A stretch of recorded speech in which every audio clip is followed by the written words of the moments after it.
ইন্নাল্লাহা ইনদাহু ইলমুস সাআহ।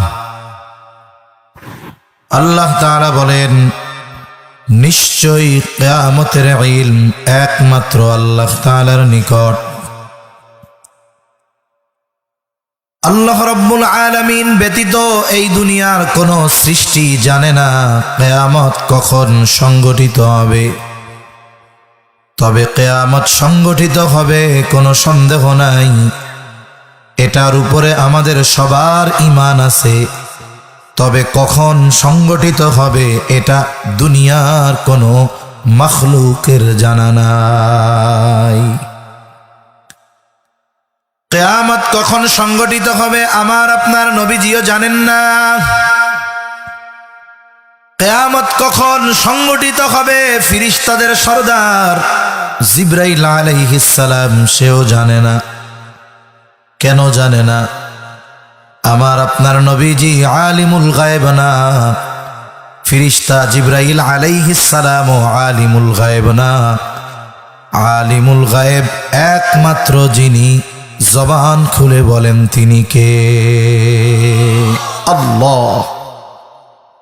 এজন্য অনেকে বুঝে না, না বুঝে বলে আল্লাহ যেমন আলিমুল গায়েব, নবীজিও আলিমুল গায়েব।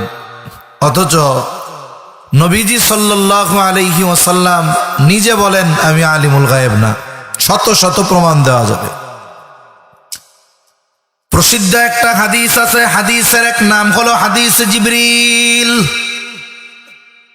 হাদিসে জিবরিল কেন নাম? কারণ জিবরাইল আলাইহিস সালাম মানবাকৃতিতে সাহাবায়ে কেরামের উপস্থিতিতে রাসূলুল্লাহ সাল্লাল্লাহু আলাইহি ওয়াসাল্লামের কাছে এসেছেন। বুঝে থাকলে একটু জবাব দেন, মানবাকৃতিতে নবীজির কাছে আসছে কে?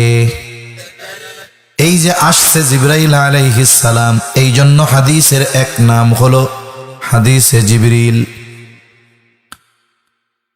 আরেক নাম হলো উম্মুস সুন্নাহ। কেন উম্মুস সুন্নাহ? কারণ আসার উদ্দেশ্য হলো সাহাবায়ে কেরামকে দ্বীনের মৌলিক বিষয়গুলো শিক্ষা দেওয়া। এই জন্য হাদিসের আরেক নাম হলো উম্মুস সুন্নাহ।